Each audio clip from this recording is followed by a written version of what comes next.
तारीख थी 13 जुलाई 1996। सुबह के ठीक 5 बजे एक आदमी अपनी मारुति 800 कार से तिरुपति से अपने गांव लौट रहा था। घर पर पीछे उसका परिवार इंतजार कर रहा था, लेकिन उसे पता नहीं था कि ये उसकी जिंदगी की आखिरी सुबह है। सिंगारा राय कोंडा के पास अंधेरे में एक अनजान लॉरी तेज रफ्तार से आई और पीछे से उसकी गाड़ी को टक्कर मार दी। वो आदमी गंभीर रूप से घायल हुआ और इलाज के दौरान उस व्यक्ति की मौत हो गई। असली कहानी यहाँ शुरू नहीं होती। असली कहानी शुरू होती है उसके बाद, क्योंकि जिस इंश्योरेंस कंपनी से शाम की गाड़ी बीमित थी, उसी कंपनी ने कहा हम पैसा नहीं देंगे। क्यों? ये जानने के लिए वीडियो को आखिर तक ज़रूर देखें, क्योंकि सुप्रीम कोर्ट से जो फैसला आया वो शायद आपकी भी गाड़ी के इंश्योरेंस को लेकर सोच बदल देगा। नियम कायदा कानून में आज की कहानी सिर्फ एक परिवार की नहीं है। ये कहानी है भारत के करोड़ों उन गाड़ी मालिकों की जिनकी अपनी ही इंश्योरेंस पॉलिसी उन्हें ठगा हुआ महसूस करा सकती है।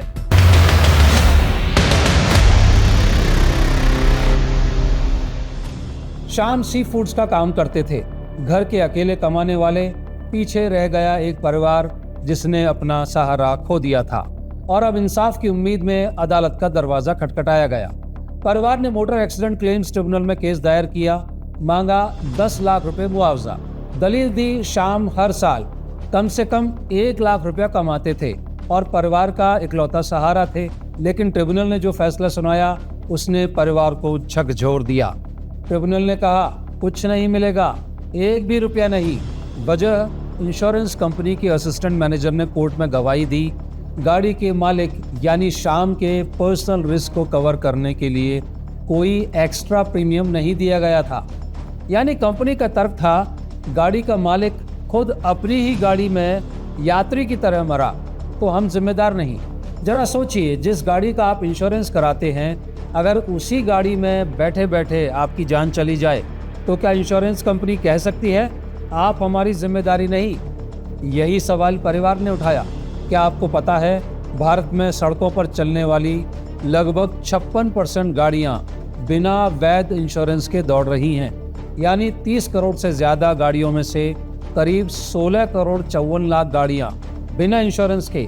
जरा सोचिए, अगर कल को कोई हादसा हो जाए तो इतने सारे लोगों के परिवार किसके दरवाजे जाएंगे? चलिए वापस चलते हैं श्याम के परिवार की कहानी की तरफ, क्योंकि आगे जो हुआ वो थोड़ी राहत की खबर लेकर आया। परिवार हार नहीं माना। ट्रिब्यूनल के फैसले के खिलाफ वो तेलंगाना हाईकोर्ट पहुंचा। हाईकोर्ट ने पूरे मामले को फिर से देखा और कहा ट्रिब्यूनल ने बहुत बड़ी गलती की है। हाईकोर्ट ने साफ कहा श्याम की गाड़ी की पॉलिसी सिर्फ थर्ड पार्टी वाली मामूली पॉलिसी नहीं थी, बल्कि एक कॉम्प्रिहेंसिव पॉलिसी यानी व्यापक बीमा पॉलिसी थी। और ऐसी पॉलिसी में गाड़ी का मालिक भी अगर वो यात्री की तरह उसमें बैठा हो तो कवर होता है। हाई कोर्ट ने इंश्योरेंस कंपनी को परिवार को 10,500,000 रुपए का मुआवजा देने का आदेश दिया, साथ में 7.5% सालाना ब्याज भी। लेकिन इंश्योरेंस कंपनी को यह फैसला मंजूर नहीं था। कंपनी सीधे पहुंच गई भारत के सर्वोच्च न्यायालय। अब सवाल ये था, क्या सुप्रीम कोर्ट हाई कोर्ट के फैसले को पलट देगा? क्या श्याम के परिवार को मिला इंसाफ छिन जाएगा?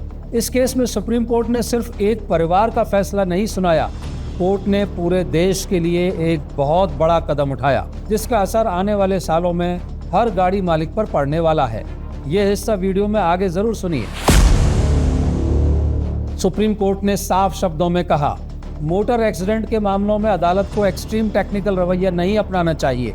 कोर्ट ने माना IRDA insurance regulatory and development authority के 16 नवंबर 2009 के सर्कुलर के मुताबिक कॉम्प्रिहेंसिव यानी पैकेज पॉलिसी के तहत गाड़ी में बैठा कोई भी व्यक्ति, चाहे वो मालिक ही क्यों ना हो, मुआवजे का हकदार है। नतीजा, सुप्रीम कोर्ट ने हाई कोर्ट के फैसले को बरकरार रखा। इंश्योरेंस कंपनी की अपील खारिज कर दी गई। श्याम के परिवार को इंसाफ मिला 30 साल के लंबे इंतजार के बाद। 30 साल, जरा सोचिए, 1986 में हुआ हादसा और इंसाफ मिला 2026 में। इतने साल एक परिवार ने सिर्फ ये साबित करने में लगा दिए कि उनका हक छीना नहीं जा सकता। लेकिन सुप्रीम कोर्ट यही नहीं रुका।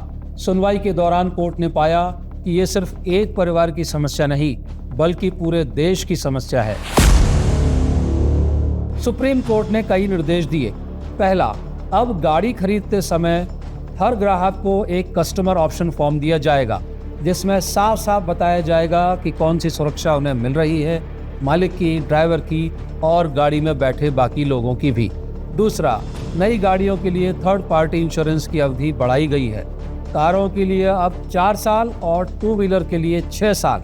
तीसरा, बिना इंश्योरेंस वाली गाड़ियों को पकड़ने के लिए ANPR कैमरों को अब सीधे इंश्योरेंस डेटा से जोड़ा जाएगा ताकि बिना बीमा वाली गाड़ी सड़क पर आते ही पकड़ ली जाए। और चौथा, एक ऐसा पायलट प्रोजेक्ट भी शुरू होने वाला है जिसमें बिना वैध इंश्योरेंस वाली गाड़ी को पेट्रोल पंप पर ईंधन तक नहीं मिलेगा। तो शाम की कहानी हमें एक बात सिखाती है, सिर्फ इंश्योरेंस लेना काफ़ी नहीं, ये जानना भी ज़रूरी है कि आपकी पॉलिसी असल में किस किस को सुरक्षा देती है, क्योंकि वक्त आने पर यही एक कागज़ आपके परिवार का सहारा बन सकता है या उन्हें 30 साल की लड़ाई में धकेल सकता है। अब एक सवाल आपसे, क्या आपको पता है कि आपकी खुद की गाड़ी की पॉलिसी में क्या क्या डिटेल्स दी गई हैं? अगर ये कहानी आपको छू गई हो तो वीडियो को लाइक कीजिए, चैनल को सब्सक्राइब कीजिए और ये वीडियो हर उस इंसान के साथ शेयर कीजिए जिसके पास गाड़ी है, क्योंकि ये जानकारी किसी की ज़िंदगी बदल सकती है। मिलते हैं अगली कहानी में, नियम, कायदा, कानून, लॉ फॉर ऑल पर।